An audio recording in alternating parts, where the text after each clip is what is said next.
So ప్రజల మన వైపు ఉన్నారు. ఫ్రీగా ఫేర్గా ఎన్నికలు జరిగితే 2.5 సంవత్సరానికే చంద్రబాబు నాయుడు గారిని ప్రజలు ఇంటికి పంపించే విధంగా ప్రజలు మ్యాండేట్ ఇచ్చే ఎన్నికలు కాబోతాయి. కానీ మనందరికీ తెలిసిన ఎక్స్పీరియన్సే, మనందరికీ తెలిసిన విషయాలే.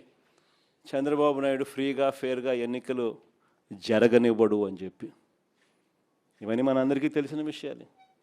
మొన్ననే మనం చూసినాం, ఉప ఎన్నికలు జరిగినప్పుడు ఎంపీటీసీ ఎంపీపీలు ఎన్నికలు కానీ, మున్సిపాలిటీలు కానీ, జెడ్పీ చైర్మన్లు కానీ మన కళ్ళ ఎదుటే మనం అంతా చూసాం. మేయర్లు కానీ బలవంతంగా ఏ మాదిరిగా అధికార దుర్వినియోగం చేసి చంద్రబాబు నాయుడు గారు ఏ రకంగా దౌర్జన్యం చేసి, ప్రలోభాలు పెట్టి దౌర్జన్యం చేసి ఏ రకంగా ఎన్నికలు రిగ్ చేసే కార్యక్రమం చేస్తాడో మనం అంతా కూడా చూసాం. ఇలాంటి పరిస్థితుల్లో ఎన్నికలు జరుగుతూ ఉన్నాయి. అందుకనే ఇక్కడ ఎన్నికల విషయంలో జాగ్రత్తలు తీసుకోవాల్సిన అవసరం చాలా ఉంది. ఎన్నికల్లో ప్రతి ఒక్కళ్ళం కూడా ఆషామాషిగా తీసుకోవాల్సిన ఎన్నిక కానే కావు.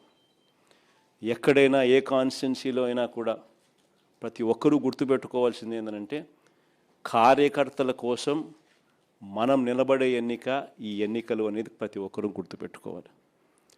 గెలుపు ఓటమి పక్కన పెట్టేసేద్దాం. చంద్రబాబు నాయుడు గారు దౌర్జన్యాలు ఏం చేస్తాడో, ఎలా చేస్తాడో, ఏం చేస్తాడో, ఏ మేరకు చేస్తాడో వేరే విషయం. కానీ ఆ కార్యకర్తకు దౌర్జన్యం చేసిన మా నాయకుడు మాకు తోడుగా ఉన్నాడు అన్న భరోసా ఆ కార్యకర్త కలగాల. నన్ను ఓడించడం కోసం, ఒక చిన్న కార్యకర్తలైన నన్ను ఓడించడం కోసం చంద్రబాబు నాయుడు గారు ఇంత అధికార దుర్వినియోగం చేసినా కూడా మా నాయకుడు నాతోనే ఉన్నాడు అన్న భరోసా మీలో ప్రతి ఒక్కరూ కూడా ప్రతి కార్యకర్తకు కలిగించాల్సిన ఎన్నిక ఈ ఎన్నిక అనేది గుర్తుపెట్టుకోండి. అలా భావన వచ్చినప్పుడే రేపొద్దున మీ ఎన్నికల్లో ఆ కార్యకర్త మీకోసం రెట్టించిన ఉత్సాహంతో మీకోసం పనిచేస్తాడు అన్నది ప్రతి ఒక్కరూ గుర్తుపెట్టుకోవాల్సిన అంశం. ఇక్కడ ఈ విషయంలోనే చెప్తా ఉన్నా, చంద్రబాబు నాయుడు గారు డైరెక్ట్ ఎలక్షన్స్ కూడా పెట్టడానికి కూడా అనౌన్స్మెంట్స్ చేస్తూ ఉన్నాడు. ఒక రకంగా ఇది మనకు మంచిది, నిజంగా డైరెక్ట్ ఎలక్షన్ జరగడం అన్నది కూడా. ఎందుకంటే కనీసం ఒక బలమైన అభ్యర్థి ఆ డైరెక్ట్ ఎలక్షన్స్లో పోటీలో గట్టిగా నిలబడితే ఆ మున్సిపాలిటీకి చైర్మన్గానో, లేకపోతే ఆ మండలానికి ఎంపీపీగానో, లేకపోతే జెడ్పీ చైర్మన్గా అయినా కానీ, లేకపోతే మేయర్గా అయినా కానీ, ఇంకొకటైనా ఎక్కడైనా కూడా ఒక బలమైన అభ్యర్థి అక్కడ పోటీలో నిలబడితే కనీసం మిగిలిన స్థానాలకు ఆ బలమైన వ్యక్తి సూపర్విజన్ ఉంటుంది, మానిటరింగ్ ఉంటుంది అన్నది మనకు కలిసి వచ్చిన అంశం. బలమైన అభ్యర్థులు అక్కడ పోటీలో ఖచ్చితంగా మనం కూడా నిలబెట్టాలి.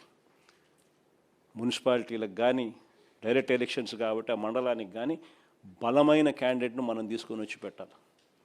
ఆ బలమైన క్యాండిడేట్ మిగిలిన వాళ్ళందరికీ, ఆ మండలం పరిధిలో అయితే మిగిలిన ఎంపీటీసీలకు అయితేనేమి, లేదా మున్సిపాలిటీ పరిధిలో అయితే మిగిలిన కార్పొరేటర్లకు అయితేనేమి, వీళ్ళందరికీ కూడా ఆ మనిషి బలాన్ని ఇవ్వాలి.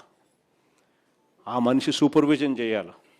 ఆ మనిషి సూపర్విజను, ఆ మనిషి బలాన్ని రెండింటినీ కూడా కార్యకర్తలకు ఇవ్వగలిగితే ఒక బలమైన క్యాండిడేట్ గెలుచుకొని వస్తాడు అనేది గుర్తుపెట్టుకోవాల్సిన అంశం.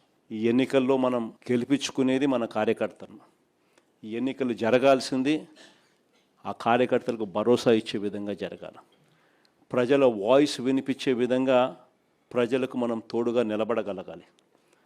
అది ఖచ్చితంగా గుర్తుపెట్టుకోవాల్సిన అంశం.